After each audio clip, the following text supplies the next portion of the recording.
Assalamualaikum warahmatullahi wabarakatuh. Bismillahirrahmanirrahim.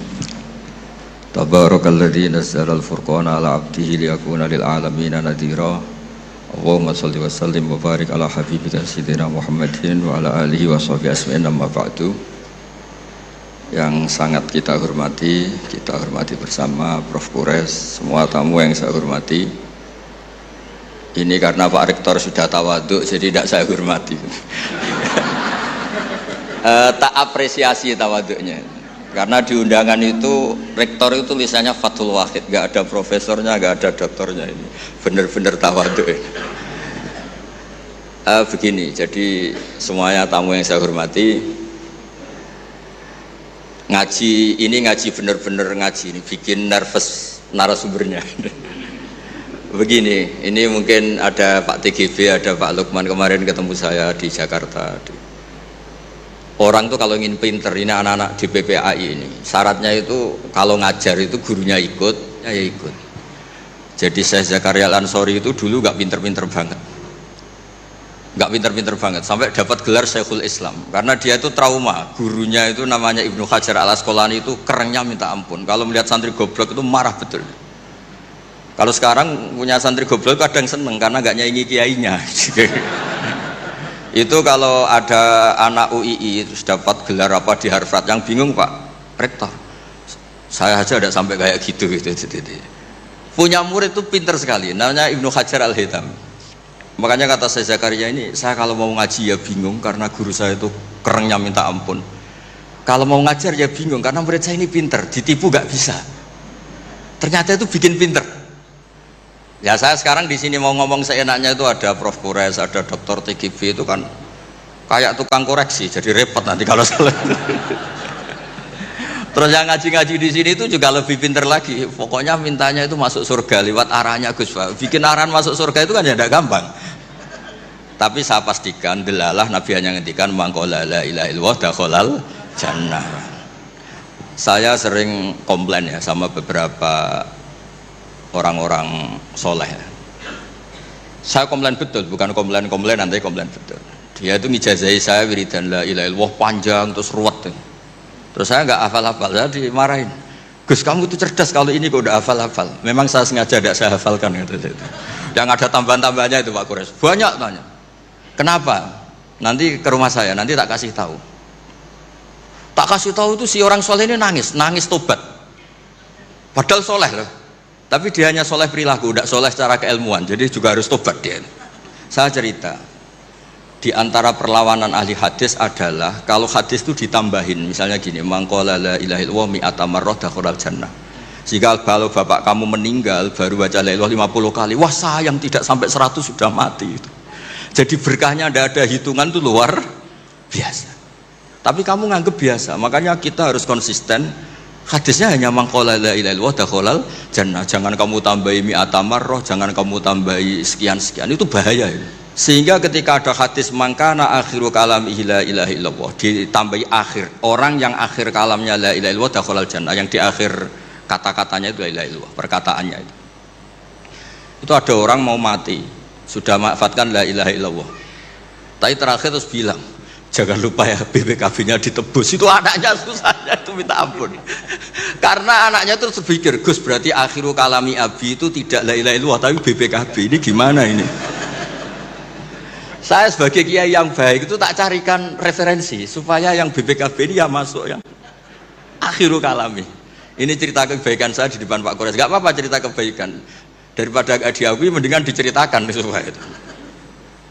Tak cari, itu riwayatnya Abi Dawud dan beliau sendiri dalam menambahi akhiru kalami. Di riwayat yang lain itu gak ada akhiru kalami, cukup mangqala la ilaha illallah dakhalal jannah.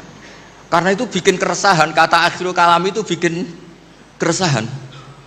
Ada yang akhir kalamnya BPKB, sertifikat, ada yang akhir katanya nasib-nasib, apalah, pokoknya banyak yang tidak akhiru kalami. Sehingga keilmuan hadis itu harus dijaga.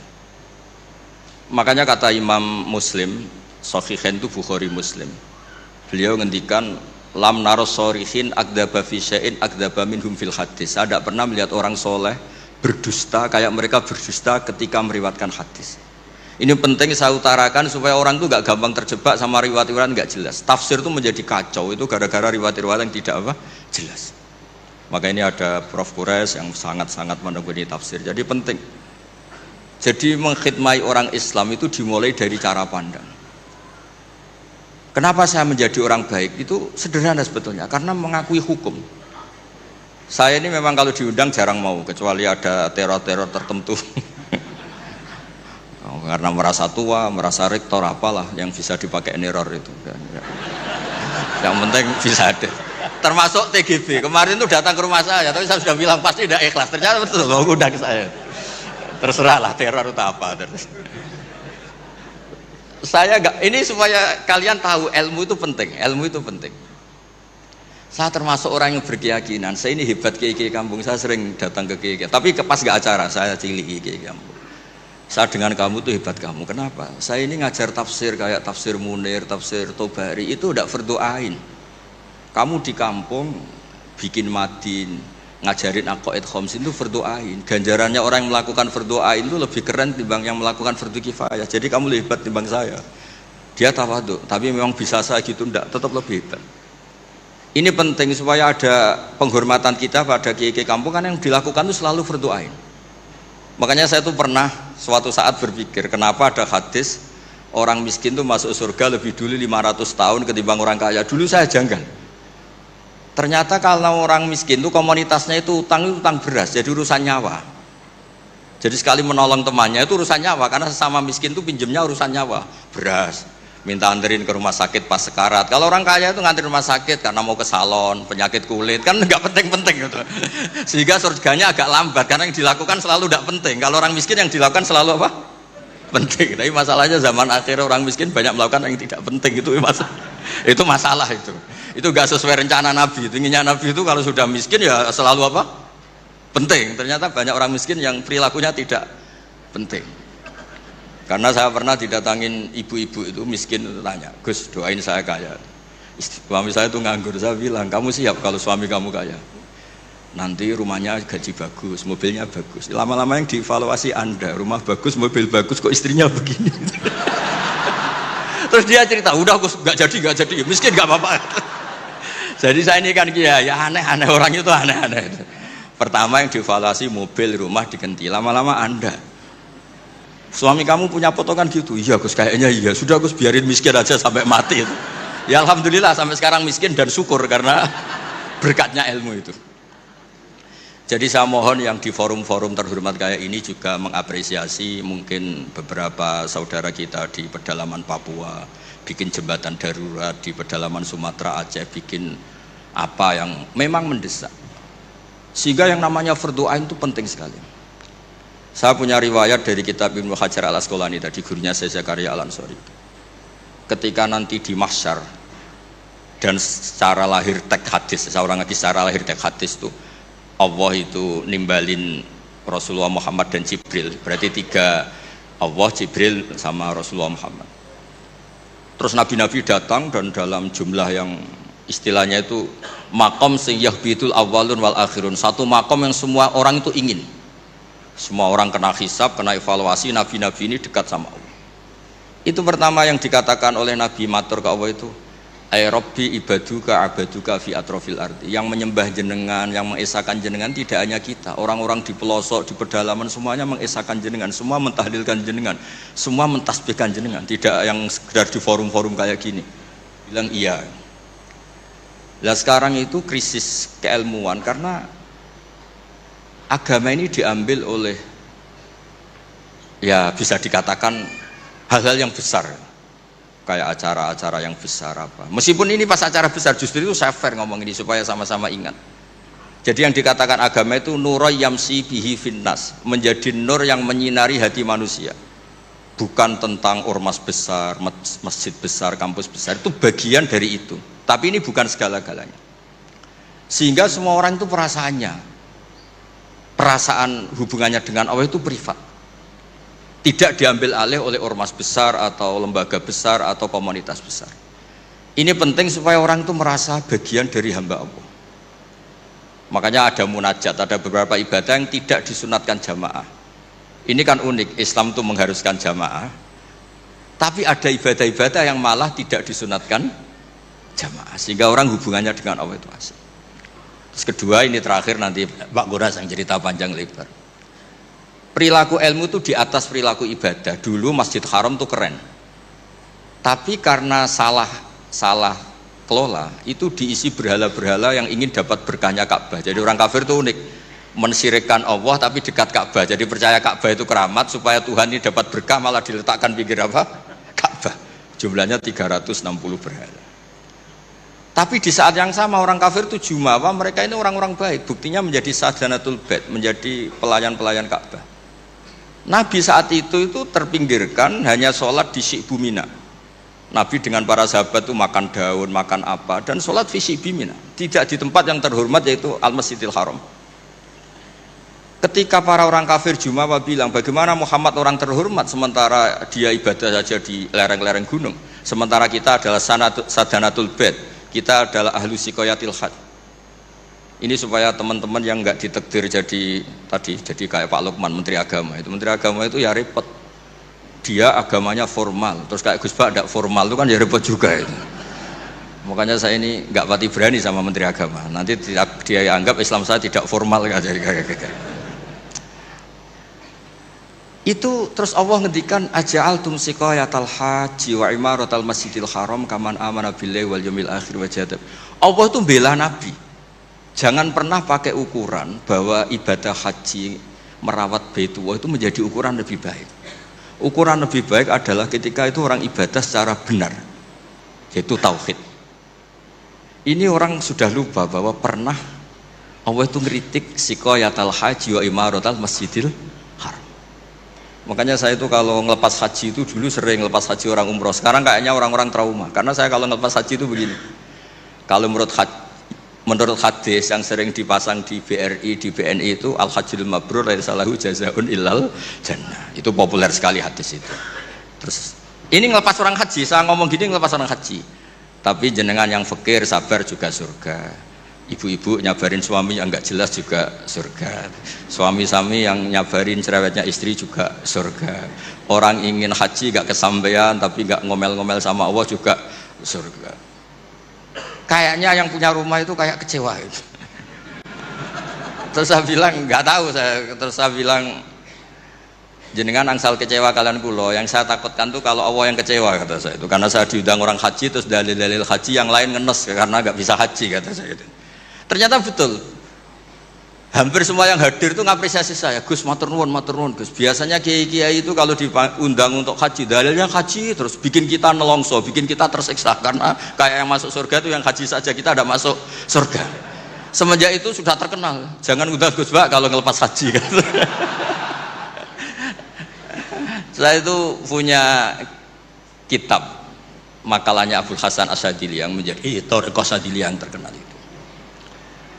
La tansur ilmaka liyusaddiqakan nas walakinin sur ilmaka liyusaddiqaka Allah. Kamu jangan pernah menyebarkan ilmu supaya diapresiasi manusia, tapi sebarkan ilmu supaya diapresiasi Allah Subhanahu wa taala.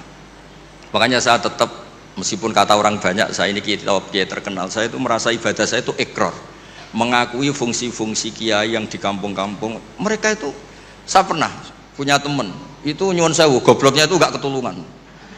Dia itu kerja di tengah hutan, saya tidak tahu illegal logging apa enggak, tapi kerjaan di tengah hutan. Dulu gak ada HP, saya disuratin, Gus gimana Jumatan di tengah hutan. Saya bilang, kamu kan pernah ngaji, kalau nggak kampung nggak apa, ada usah Jumatan, duhur saja. Masalahnya komunitas saya bilang, wong Jumat kok duhur, jadi mintanya Jumatan. Pakai surat, karena dulu nggak ada telepon, nggak ada. Saya bilang ya nggak apa-apa Jumatan. Dia masih punya sisa-sisa ilmu. Katanya kalau nggak 40, nggak kampung, nggak wajib Jumatan. Kamu tadi minta Jumatan, sekarang nggak mau Jumatan, ini gimana ini? Wes toh Gus, saya ini kan terkenal bodoh, jadi itu kewajiban orang alim mikir tuh, nggak kewajiban orang bodoh mikir itu. Karena dia korban teori bodoh itu penting, kata dia. Nanti kalau ditanya mungkar nakir itu salah, orang bodoh kok ditanya, kata. Jadi memang agak direncanakan itu. Jadi ya bodoh pinter akhirnya dia. Setiap tanya saya, masa kamu udah bisa sendiri? Gunanya orang bodoh ya gini Gus, tinggal tanya, katanya. Makanya yang hadir di sini juga penting itu. Tinggal minta resep Gus Bak, cara masuk surga, masuk sudah. Gus Bak masuk udah, tidak penting, penting resepnya. Nah, akhirnya saya kan nyari-nyari gimana supaya ada Jumatan seperti itu. Nah ini yang terus saya bilang, kamu sama saya itu keren saya, keren kamu katanya. Kenapa Gus? Kamu nanti dikholi karena pendiri masjid. Makanya saya pernah cerita ini sampai kiai itu nangis. Orang tuh kalau kiai kampung itu pendiri masjid kadang dikholi. Kalau sudah kiai top itu bisa aja disangoni pakai uang kotak masjid kata saya itu. Ini bukan nyindir, bukan, supaya orang tuh ngerti lah. Jadi memang dulu Nabi itu penghormatannya sama orang yang melakukan fardhu ain itu luar biasa.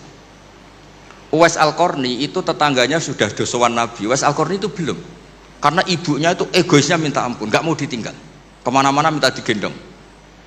Tapi Nabi malah ngendikan khairul qurun Uwais Al-Qarni, orang terbaik tabi'in itu Uwais Al-Qarni. Umar kalau kamu ketemu minta, karena dia fanatik mengelola fardhu apa? Ain. Makanya saya mohon sama alumni UII kalau sudah di rumah di mana-mana itu nggak usah merasa kalah keren sama Pak Fathul Wahid karena jadi rektor. Pak Fathul Wahid di sini itu ya rektor, terus ya banyak yang layani meskipun dia sopan katanya pelayan, tapi yang layani bawahnya nggak pernah nyupir sendiri tetap. Gak pernah nyupir sendiri, ya gak pernah buka pintu sendiri, itu dilayani. Tapi kalau kamu di kampung jadi kiai musola terus miskin itu, yakinlah pendiri. Statusnya apa? Pendiri, bukan penerus, tapi apa? Pendiri. Pak Fathul Wahid hanya apa? Penerus.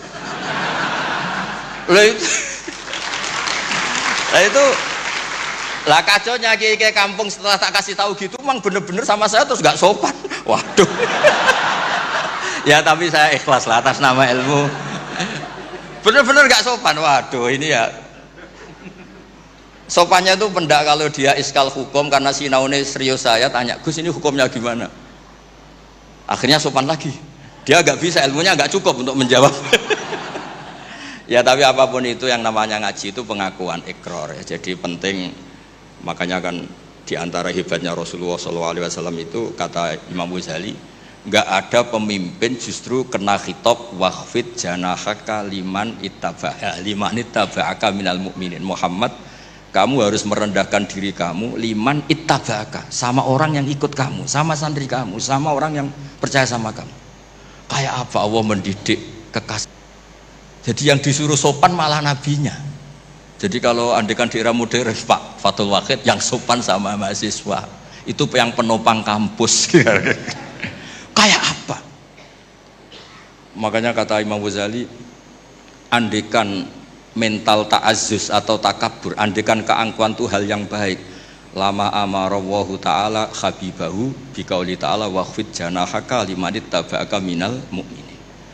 Nah tentang visi ya, visi itu gampangnya tadi, agama ini kan menentukan halal haram. Zaman apapun, teknologi apapun, mesti pertanyaannya ini kalau baik ya halal, kalau buruk ya haram. Misalnya ada teknologi yang orang bisa ke Mekah 2 detik atau 2 menit. Orang tetap pertanyaannya, saat itu ibu kamu sekarat apa enggak? Anak kamu sakit apa enggak? Punya kewajiban fardhu ain apa enggak? Kalau punya fardhu ain kamu tinggal pasti orang nganggap masalah. Ya kan? Apapun kayak kamu, teknologi mutakhir kayak apa? Ya seperti misalnya peristiwa kamu pejabat, pas daerah kamu ada musibah banjir, kamu tinggal iktikaf di Ka'bah, tetap orang nggak anggap iktikaf itu ngawur, itu mesti orang itu karena meninggalkan fardhu apa? Ain. Saya di sini kata orang banyak kan keren, misalnya sama ahli tafsir Quraisy, tapi misalnya saat ini istri saya sakit atau anak saya sakit, pasti dianggap ngawur itu karena meninggalkan fardhu ain. Jadi fardhu ain itu menurut saya segala-galanya. Makanya saya sering ngaji di majelis saya itu, saya sering cerita kata Allah dalam hadis qudsi, ma taqarraba ilayya abdi bisyai'in ahabba ilayya mimma aftaratuhu alaih. Tidak ada ibadah yang paling saya sukai sebagaimana ibadah orang melakukan fardhu. Jadi fardhu ain ini adalah konstitusi. Berarti orang-orang yang sekarang nyari makan untuk keluarga dan statusnya fardhu ain itu lebih keren ketimbang misalnya orang nyari kekayaan untuk rofahiyah, untuk takmilah, untuk penyempurnaan, untuk sekunder. Nah di sini pentingnya peletaan hadis, orang miskin itu masuk surga lebih dulu 500 tahun ketimbang orang kaya. Tapi saya bilang ke santri-santri saya, tapi jangan kamu berpikir kalau Bilal itu surganya lebih dulu ketimbang Abu Bakar. Karena Abu Bakar ini jauh punya kebaikan di luar kebaikan sabar sama miskin, yaitu fungsinya menjadi pondasi Islam, yaitu Abu Bakar. Kalau ingin menjadi orang miskin yang cepat masuk surga tadi, semua perilaku Anda adalah fardu ain. Semua perilaku Anda adalah fardu. Itu kan ya berat. Ya jadi saya mohon masalah teknologi, masalah apa, yakinlah sama Islam, pasti hukum tertingginya itu kalau maslahat ya baik, kalau madarat ya haram. Sehingga kamu nggak usah, misalnya ada orang pakar bom, bisa punya bom yang satu kali ledakan bisa menghancurkan dunia, ya hukumnya itu ifsad. Kalau ifsad itu haram, kalau haram ya ada prestasi, kan gampang, kan nggak perlu ribet-ribet. Ya saya kira demikian sebagai mukaddimah saya, nanti Prof. Kures yang meneruskan. Assalamualaikum warahmatullahi wabarakatuh. Waalaikumsalam warahmatullahi wabarakatuh. Bismillahirrahmanirrahim. Tabarakalladzi nazzala al-furqana ala 'abdihi liyakuna lil 'alamin nadhira.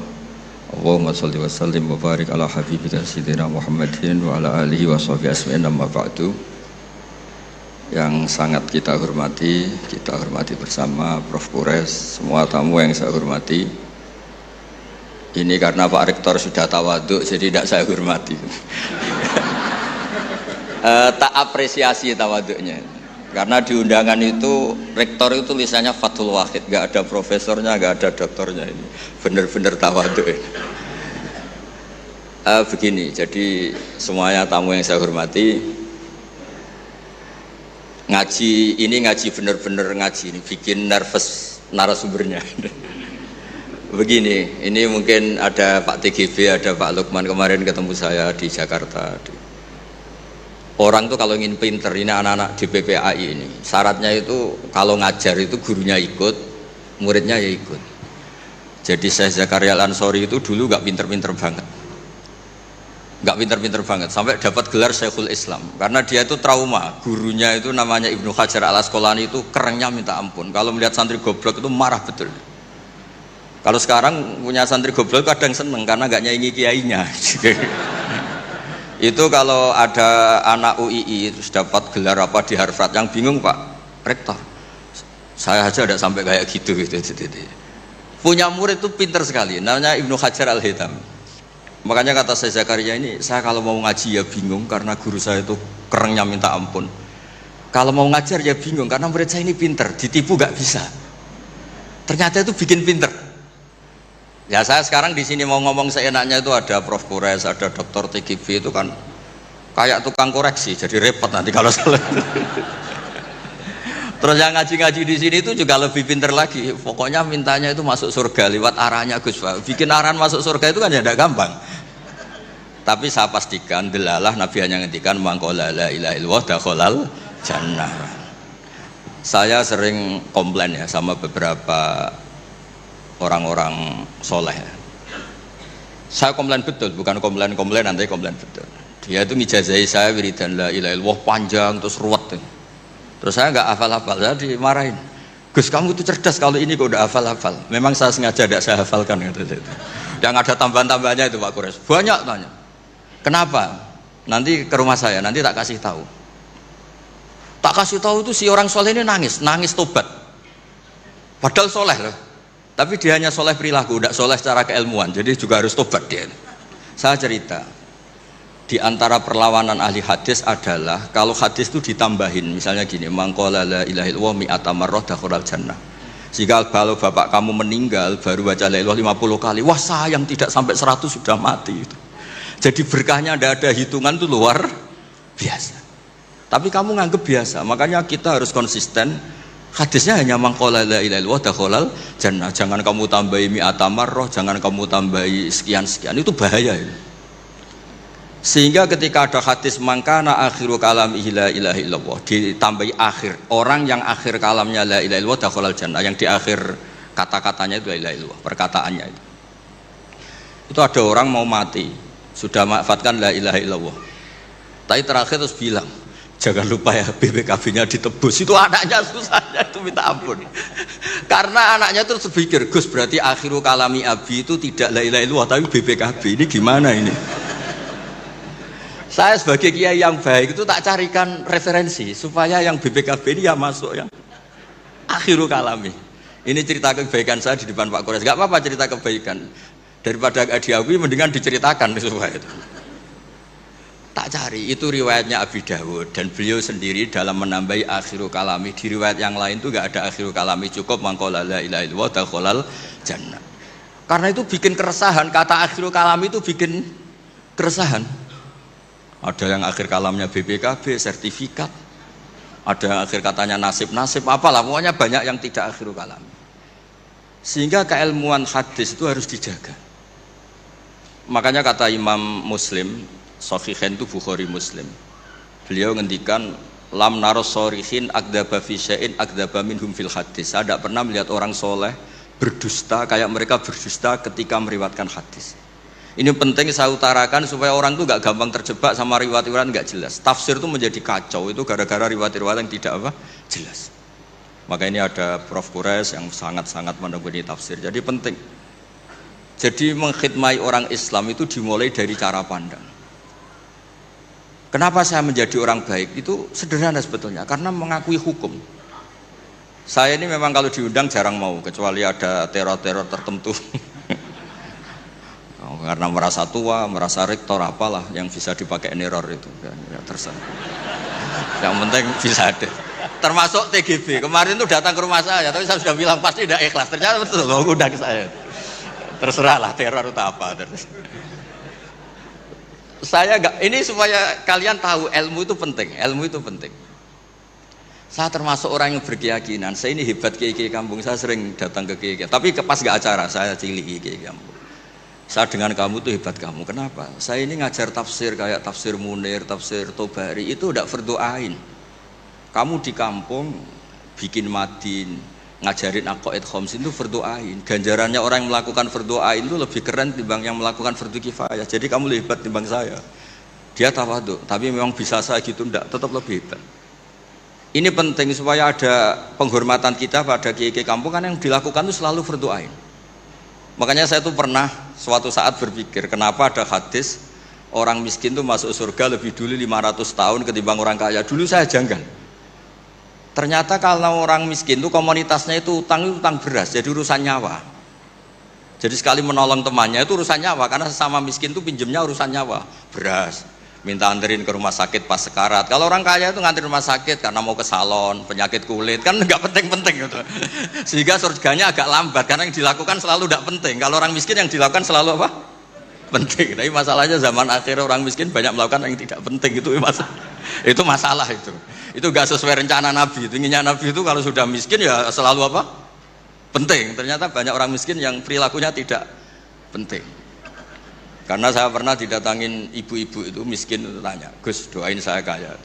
Suami saya itu nganggur, saya bilang kamu siap kalau suami kamu kaya. Nanti rumahnya gaji bagus, mobilnya bagus. Lama-lama yang dievaluasi Anda, rumah bagus, mobil bagus, kok istrinya begini. Terus dia cerita, udah Gus nggak jadi, miskin nggak apa-apa. Jadi saya ini kan ya aneh-aneh, orang itu aneh-aneh. Pertama yang dievaluasi mobil, rumah diganti. Lama-lama Anda. Suami kamu punya potongan gitu? Iya Gus, kayaknya iya. Sudah Gus, biarin miskin aja sampai mati. Ya alhamdulillah sampai sekarang miskin dan syukur karena berkatnya ilmu itu. Jadi saya mohon yang di forum-forum terhormat kayak ini juga mengapresiasi mungkin beberapa saudara kita di pedalaman Papua, bikin jembatan darurat di pedalaman Sumatera, Aceh, bikin apa yang memang mendesak. Sehingga yang namanya fardu ain itu penting sekali. Saya punya riwayat dari kitab Ibnu Hajar al-Asqalani tadi, gurunya saya Zakaria Al-Ansori. Ketika nanti di mahsyar dan secara lahir teks hadis, seorang lagi secara lahir teks hadis itu Allah itu nimbalin Rasulullah Muhammad dan Jibril. Berarti tiga, Allah, Jibril sama Rasulullah Muhammad. Terus nabi-nabi datang dan dalam jumlah yang istilahnya itu makom sing yahbitul awwalun wal akhirun. Satu makom yang semua orang itu ingin. Semua orang kena hisab, kena evaluasi, nabi-nabi ini dekat sama Allah. Itu pertama yang dikatakan oleh Nabi matur ke Allah itu, Ay Rabbi ibaduka abaduka fi atrofil ardi. Yang menyembah jenengan, yang mengesahkan jenengan tidak hanya kita. Orang-orang di pelosok, di pedalaman semuanya mengesahkan jenengan, semua mentahlilkan jenengan, semua mentasbihkan jenengan. Tidak yang sekedar di forum-forum kayak gini. Terus Allah bilang iya. Nah sekarang itu krisis keilmuan karena agama ini diambil oleh, ya bisa dikatakan hal-hal yang besar. Kayak acara-acara yang besar apa. Meskipun ini pas acara besar, justru itu saya fair ngomong ini supaya sama-sama ingat. Jadi yang dikatakan agama itu nuroy yamsi bihi finnas, menjadi nur yang menyinari hati manusia. Bukan tentang ormas besar, masjid besar, kampus besar, itu bagian dari itu. Tapi ini bukan segala-galanya. Sehingga semua orang itu perasaan hubungannya dengan Allah itu privat. Tidak diambil alih oleh ormas besar atau lembaga besar atau komunitas besar. Ini penting supaya orang itu merasa bagian dari hamba Allah. Makanya ada munajat, ada beberapa ibadah yang tidak disunatkan jamaah. Ini kan unik, Islam itu mengharuskan jamaah. Tapi ada ibadah-ibadah yang malah tidak disunatkan jamaah. Sehingga orang hubungannya dengan Allah itu asik. Terus kedua, ini terakhir nanti Pak Guras yang cerita panjang lebar. Perilaku ilmu itu di atas perilaku ibadah. Dulu Masjid Haram itu keren, tapi karena salah kelola itu diisi berhala-berhala yang ingin dapat berkahnya Ka'bah. Jadi orang kafir itu unik, mensyirikkan Allah tapi dekat Ka'bah. Jadi percaya Ka'bah itu keramat, supaya Tuhan ini dapat berkah malah diletakkan pinggir apa? Ka'bah. Jumlahnya 360 berhala. Tapi di saat yang sama orang kafir itu jumawa, mereka ini orang-orang baik. Buktinya menjadi sadanatul bait, menjadi pelayan-pelayan Ka'bah. Nabi saat itu terpinggirkan, hanya sholat di Syi'bu Mina. Nabi dengan para sahabat itu makan daun, makan apa, dan sholat di Syi'bu Mina. Tidak di tempat yang terhormat yaitu Al-Masjidil Haram. Ketika para orang kafir Jumawa bilang, bagaimana Muhammad orang terhormat sementara dia ibadah saja di lereng-lereng gunung, sementara kita adalah sadanatul bait, kita adalah ahlu sikoyatil hajj. Ini supaya teman-teman yang nggak ditakdir jadi kayak Pak Lukman, Menteri Agama itu ya repot. Dia agamanya formal, terus kayak Gus Pak tidak formal itu kan ya repot juga itu. Makanya saya ini nggak pati berani sama Menteri Agama. Nanti dia anggap Islam saya tidak formal kan, jadi kayak. Itu terus Allah ngendikan aja'altum siqayatal haji wa imaratal masjidil haram kaman amana billahi wal yaumil akhir wa jahada. Allah itu bela Nabi. Jangan pernah pakai ukuran bahwa ibadah haji merawat Baitullah itu menjadi ukuran lebih baik. Ukuran lebih baik adalah ketika itu orang ibadah secara benar, yaitu tauhid. Ini orang sudah lupa bahwa pernah Allah itu ngeritik siqayatal haji wa imaratal masjidil haram. Makanya saya itu kalau ngelepas haji itu dulu sering ngelepas haji orang umroh. Sekarang kayaknya orang-orang trauma, karena saya kalau ngelepas haji itu begini. Kalau menurut hadis yang sering dipasang di BRI, di BNI itu al-hajjul mabrur laisa lahu jazaa'un illal jannah. Itu populer sekali hadis itu. Terus ini ngelepas orang haji, saya ngomong gini ngelepas orang haji. Tapi jenengan yang fakir sabar juga surga. Ibu-ibu nyabarin suami yang enggak jelas juga surga. Suami-suami yang nyabarin cerewetnya istri juga surga. Orang ingin haji enggak kesampaian tapi enggak ngomel-ngomel sama Allah juga surga. Kayaknya yang punya rumah itu kayak kecewa itu. Terus saya bilang nggak tahu terus saya bilang jenengan angsal kecewa kalian kulo, yang saya takutkan tuh kalau Allah yang kecewa kata saya itu, karena saya diundang orang haji terus dalil-dalil haji yang lain ngenes karena nggak bisa haji kata saya itu. Ternyata betul. Hampir semua yang hadir itu ngapresiasi saya. Gus matur nuwun Gus. Biasanya kiai-kiai itu kalau diundang untuk haji, dalilnya haji terus bikin kita nelongso, bikin kita tersiksa karena kayak yang masuk surga itu yang haji saja, kita ada masuk surga. Semenjak itu sudah terkenal. Jangan undang Gus Pak kalau ngelepas haji kan. Saya itu punya kitab makalahnya Abdul Hasan Asyadili yang menjadi Thariqah Asyadili yang terkenal itu.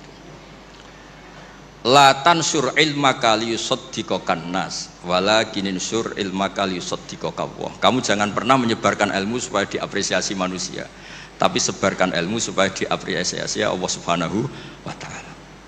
Makanya saya tetap, meskipun kata orang banyak saya ini kiai terkenal, saya itu merasa ibadah saya itu ikrar, mengakui fungsi-fungsi kiai yang di kampung-kampung. Mereka itu saya pernah punya temen itu nyuwun sewu, gobloknya itu nggak ketulungan. Dia itu kerja di tengah hutan. Saya tidak tahu ilegal logging apa enggak, tapi kerjaan di tengah hutan. Dulu nggak ada HP, saya disuratin. Gus, gimana Jumatan di tengah hutan? Saya bilang, kamu kan pernah ngaji, kalau nggak kampung nggak apa, tidak usah Jumatan, duhur saja. Masalahnya komunitas saya bilang, wong Jumat kok duhur, jadi mintanya Jumatan. Aduh, pakai surat karena dulu nggak ada telepon, nggak ada. Saya bilang ya nggak apa-apa Jumatan. Dia masih punya sisa-sisa ilmu. Katanya kalau nggak 40, nggak kampung, nggak wajib Jumatan. Kamu tadi minta Jumatan, sekarang nggak mau Jumatan, ini gimana? Wes Gus, saya ini kan terkenal bodoh, jadi itu kewajiban orang alim mikir itu, nggak kewajiban orang bodoh mikir itu. Karena dia korban teori bodoh itu penting, kata dia. Nanti kalau ditanya mungkar nakir itu salah, orang bodoh kok ditanya, kata. Jadi memang agak direncanakan itu. Jadi ya bodoh pinter akhirnya dia. Setiap tanya saya, masa kamu udah bisa sendiri? Gunanya orang bodoh ya gini Gus, tinggal tanya, katanya. Makanya yang hadir di sini juga penting itu. Tinggal minta resep Gus Bak, cara masuk surga, masuk sudah. Gus Bak masuk udah, tidak penting, penting resepnya. Nah, akhirnya saya kan nyari-nyari gimana supaya ada Jumatan seperti itu. Nah ini yang terus saya bilang, kamu sama saya itu keren saya, keren kamu, katanya. Kenapa Gus?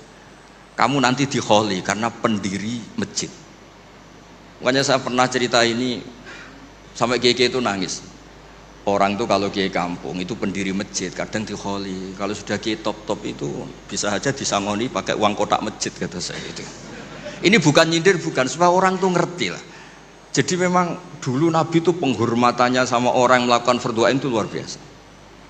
Uwais Al-Qarni itu tetangganya sudah dosowan Nabi. Uwais Al-Qarni itu belum. Karena ibunya itu egoisnya minta ampun, nggak mau ditinggal, kemana-mana minta digendong. Tapi Nabi malah ngendikan khairul qurun Uwais Al-Qarni, orang terbaik tabi'in itu Uwais Al-Qarni. Umar kalau kamu ketemu minta, karena dia fanatik mengelola fardhu apa?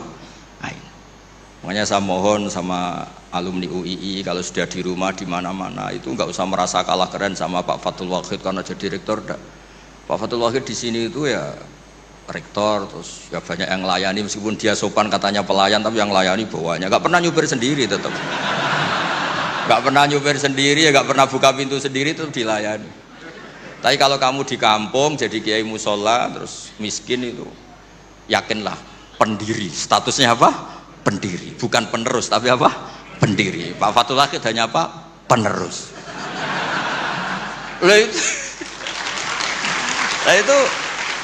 Lah kacaunya kiai kampung setelah tak kasih tahu gitu, emang bener-bener sama saya terus nggak sopan.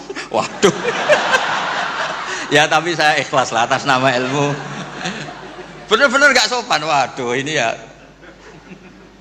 Sopannya tuh pendak kalau dia iskal hukum karena sinaune serius, saya tanya Gus ini hukumnya gimana? Akhirnya sopan lagi. Dia nggak bisa, ilmunya nggak cukup untuk menjawab. Ya tapi apapun itu yang namanya ngaji itu pengakuan ikrar ya. Jadi penting. Makanya kan diantara hebatnya Rasulullah SAW itu kata Imam Ghazali, nggak ada pemimpin justru kena khitab wakhfid janahaka liman ittaba'aka minal mu'minin. Muhammad, kamu harus merendahkan diri kamu liman ittaba'aka, sama orang yang ikut kamu, sama santri kamu, sama orang yang percaya sama kamu. Kayak apa Allah mendidik kekasihnya? Jadi yang disuruh sopan malah nabinya. Jadi kalau andekan di era modern Pak Fathul Wahid yang sopan sama mahasiswa itu yang penopang kampus. Kayak apa? Makanya kata Imam Ghazali, andekan mental ta'azzus atau takabur, andekan keangkuhan itu hal yang baik, lama amarallahu ta'ala habibahu biqauli ta'ala wakhfid janahaka limanit taba'aka minal mu'minin. Nah tentang visi ya, visi itu gampangnya tadi. Agama ini kan menentukan halal haram, zaman apapun, teknologi apapun, mesti pertanyaannya ini kalau baik ya halal, kalau buruk ya haram. Misalnya ada teknologi yang orang bisa ke Mekah 2 detik atau 2 menit. Orang tetap pertanyaannya saat itu ibu kamu sekarat apa enggak, anak kamu sakit apa enggak, punya kewajiban fardhu ain apa enggak. Kalau punya fardhu ain kamu tinggal pasti orang nganggap masalah. Ya kan? Apapun kayak kamu, teknologi mutakhir kayak apa, ya seperti misalnya peristiwa kamu pejabat pas daerah kamu ada musibah banjir, kamu tinggal iktikaf di Ka'bah, tapi orang nggak anggap iktikaf itu ngawur itu mesti orang itu, karena meninggalkan fardu apa? Ain.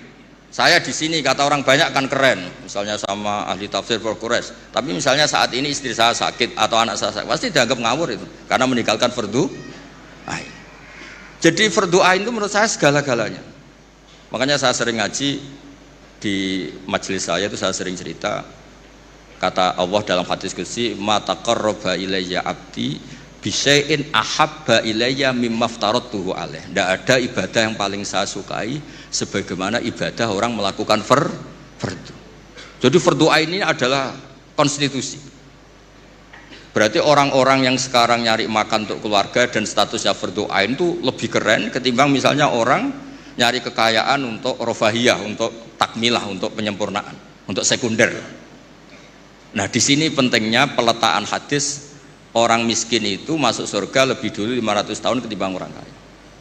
Tapi saya bilang ke santri-santri saya, tapi jangan kamu berpikir kalau Bilal itu surganya lebih dulu ketimbang Abu Bakar.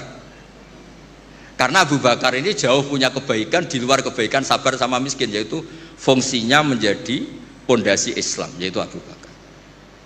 Kalau ingin menjadi orang miskin yang cepat masuk surga tadi, semua perilaku Anda adalah fardu ain. Semua perilaku Anda adalah fardu. Itu kan ya berat. Ya, jadi saya mohon masalah teknologi, masalah apa, yakinlah sama Islam, pasti hukum tertingginya itu kalau maslahat ya baik, kalau madarat ya haram. Sehingga kamu nggak usah, misalnya ada orang pakar bom, bisa punya bom yang satu kali ledakan bisa menghancurkan dunia, ya hukumnya itu ifsad. Kalau ifsad itu haram, kalau haram ya ada prestasi, kan gampang, kan nggak perlu ribet-ribet. Ya, saya kira demikian sebagai mukaddimah saya, nanti Prof. Quraisy yang meneruskan. Assalamualaikum warahmatullahi wabarakatuh. Waalaikumsalam warahmatullahi wabarakatuh. Terima kasih Gus Bek. Selanjutnya kami mohonkan Prof. Quraisy untuk memberikan tausiahnya. Ya.